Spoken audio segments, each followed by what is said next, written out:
Hola para todos y todas las que nos escuchan. Quien les habla, Magdielibet Correa y Laura Rincón, estudiantes de la Universidad de Cundinamarca, programa Psicología, noveno semestre. El día de hoy estaremos con una gran invitada, la doctora Carolina Díaz, psicóloga experta en el tema, quien nos hablará desde su experiencia y su formación profesional.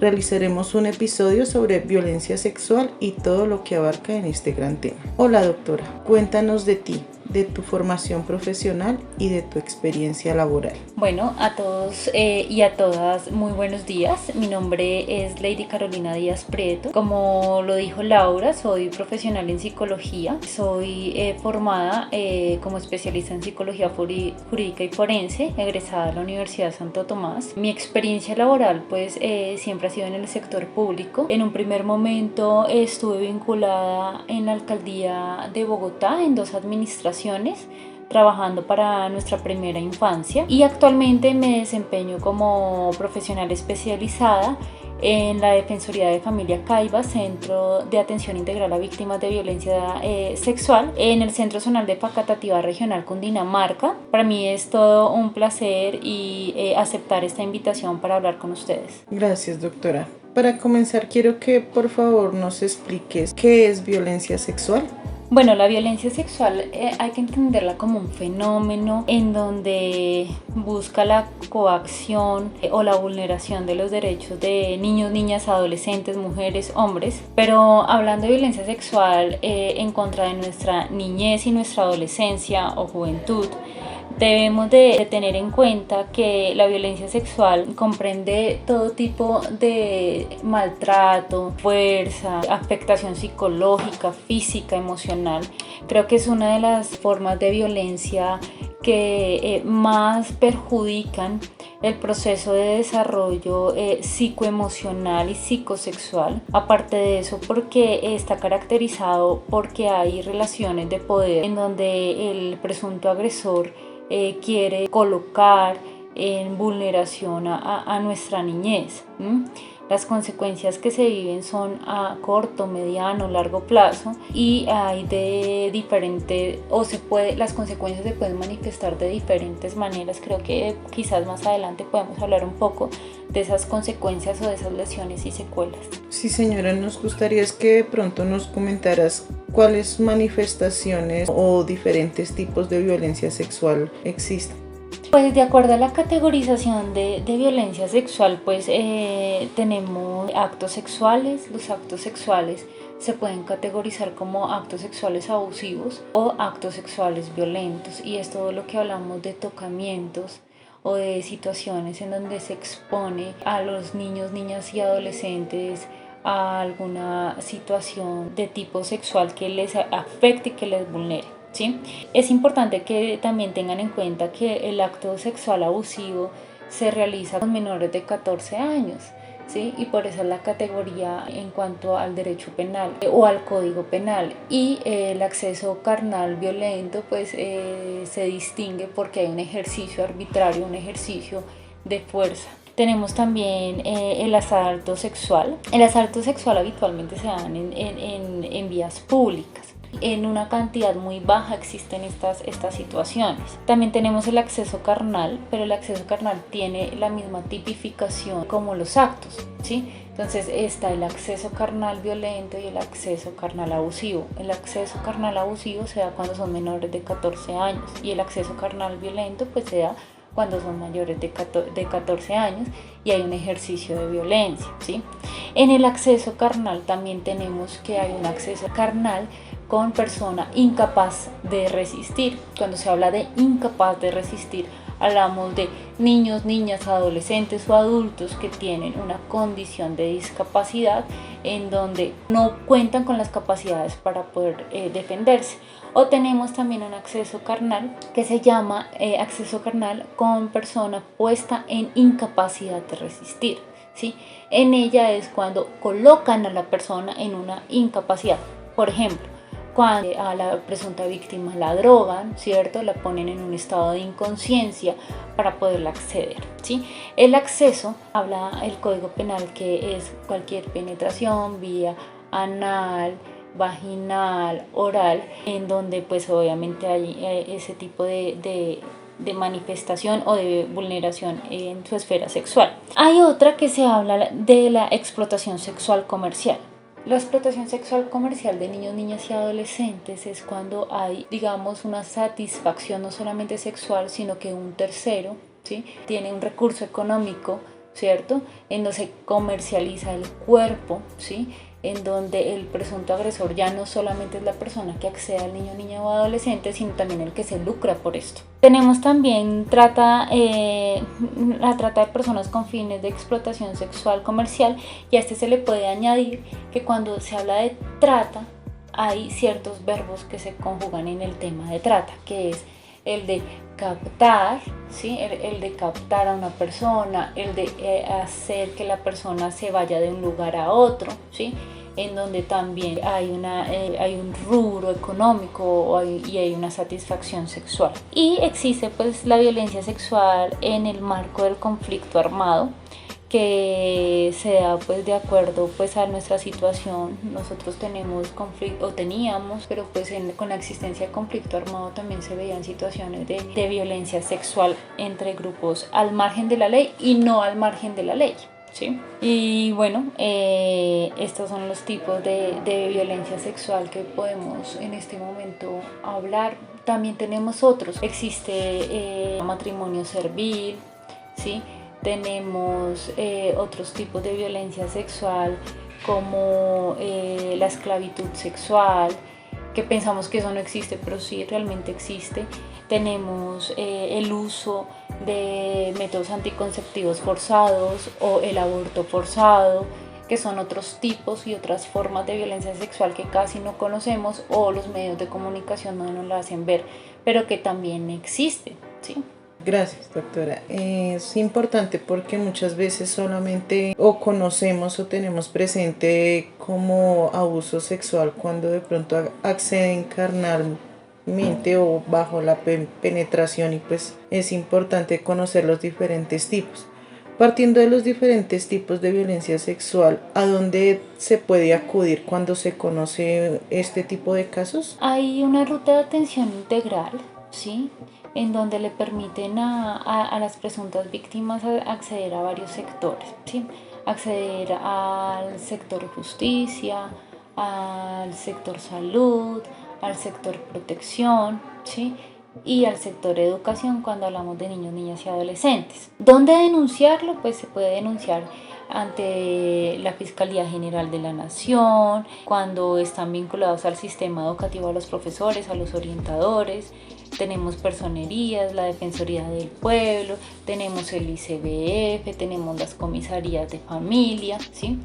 En cuanto al ICBF, nosotros contamos con una línea que se llama la 141, que todo ciudadano tenemos acceso, ¿sí? O la línea nacional 018 11 24 40.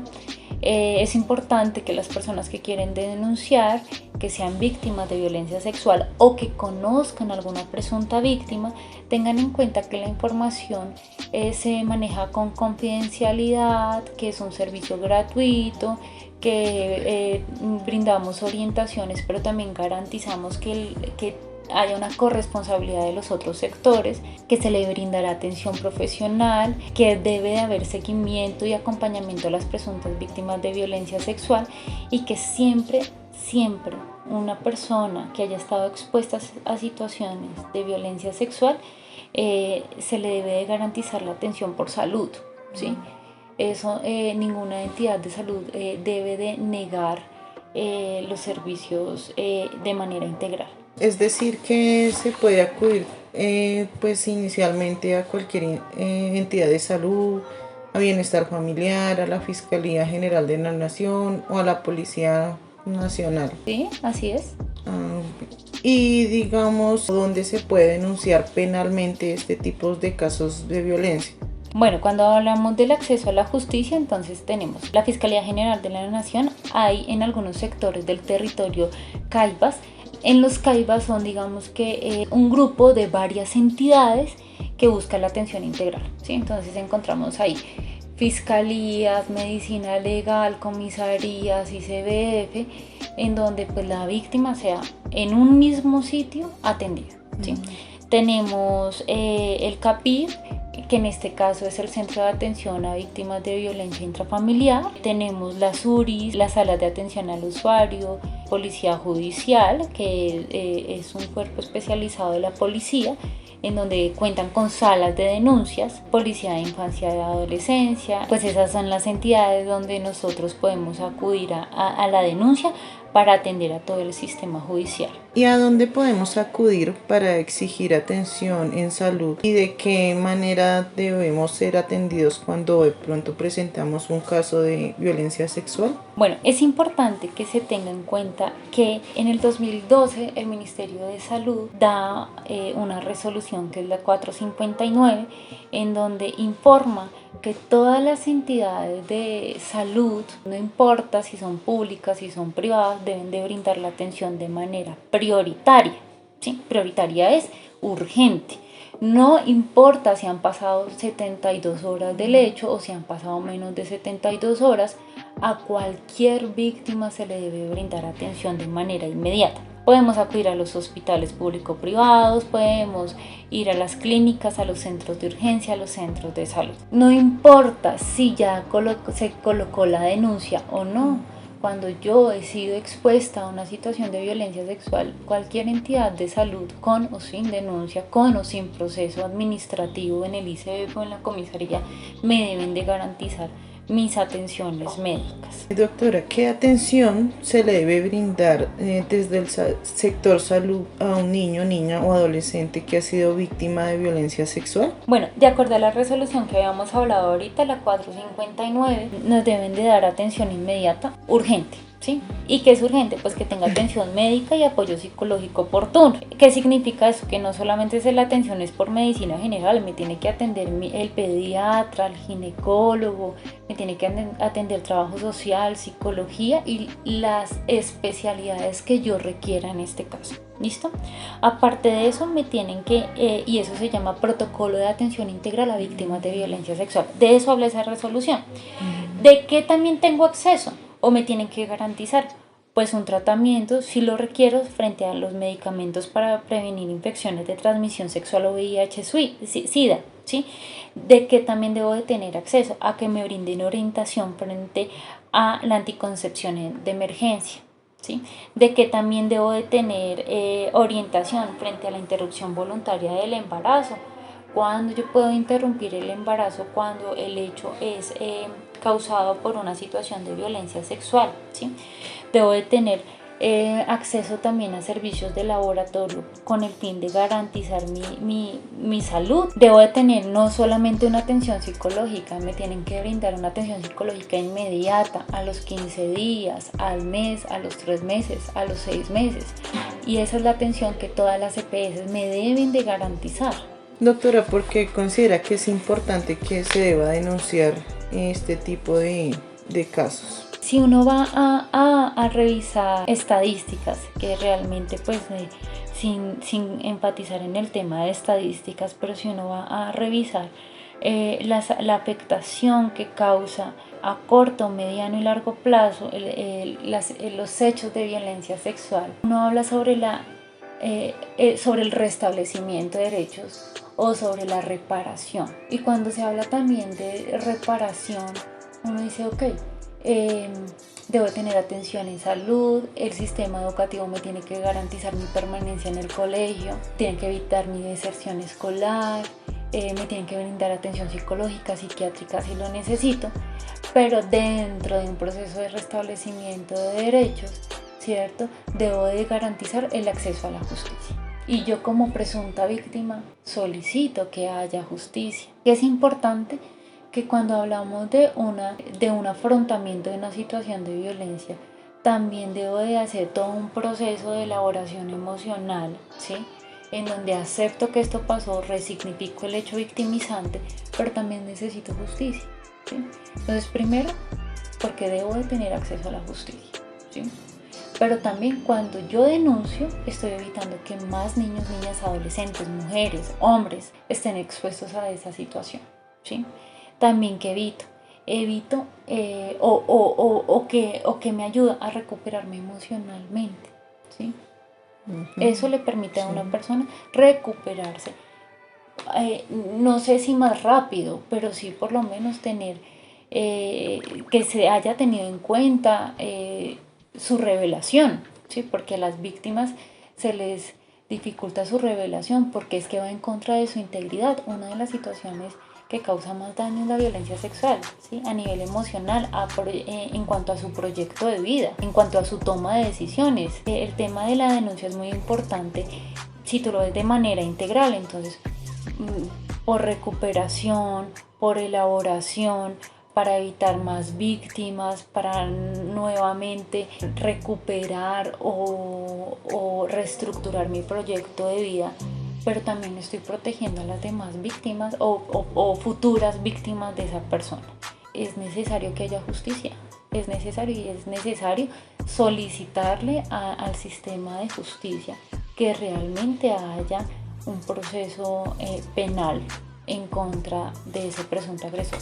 Aunque es un tema tan difícil para quien ha sido víctima de este tipo de violencia, pues es bastante importante denunciar para, como usted decía, recuperarse y ayudar a recuperar de pronto a otras víctimas. Doctora, usted ahorita mencionaba algo sobre los tiempos y quisiera preguntarle si existe un tiempo límite para poner en conocimiento a las autoridades un caso de violencia sexual que ha sido pues ejercido en contra de un niño, niña o adolescente. No hay tiempo límite, no hay caducidad, los delitos sexuales no tienen términos, en cualquier momento se puede realizar la denuncia o la revelación, no importa que haya pasado un día, 2 días, 1 año, 5 años, 10 años, atendiendo a que la violencia sexual es tan compleja, tan complicada, no existe un límite de tiempo, ¿sí? En cualquier momento los niños, niñas y adolescentes cuentan con la atención del bienestar familiar de manera integral si requieren pues proceso pues para el restablecimiento de sus derechos. El sector justicia debe de recibir y no negar el acceso a colocar la denuncia. Omitir la información, por ejemplo, cuando los familiares omiten la información y no hacen la denuncia, estarían omitiendo una información, un delito. Entonces también es importante que si algún papá, alguna mamá, algún tío, algún familiar, algún cuidador sabe de una presunta situación de violencia sexual, lo denuncie, ¿sí? Que me da miedo, ¿sí? Que no sé si es verdad, porque a veces lamentablemente cuestionamos la versión de los niños. Y acá quiero en este espacio partamos de que siempre hay que creerle a los niños, niñas y adolescentes, ¿sí? Sí. Siempre hay que creerles. En ese orden de ideas, omitir un adulto ese tipo de información estaría siendo negligente y vulnerador de derechos. No hay tiempos, en cualquier momento se puede denunciar, lo pueden hacer de manera anónima. Es decir que, digamos, sí, partiendo que se debe ante todo creer en lo que nuestros niños y niñas y adolescentes nos digan. Es decir que si no hay una prueba o si no hay algo de pronto contundente, igual se puede realizar la denuncia. Sí. ¿Por qué? Porque es que en la etapa, en el proceso judicial, hay una etapa que se llama investigativa. Y es que la víctima no tiene que llevar las pruebas, es que la justicia tiene que buscar las pruebas. ¿Y quién hace eso? Pues la fiscalía, que es el ente rector para esto. Con lo que menciona el niño, o si hay alguna prueba técnica, o si hay, no sé, algún reporte o una historia clínica, o simplemente con lo que diga el niño, ¿sí?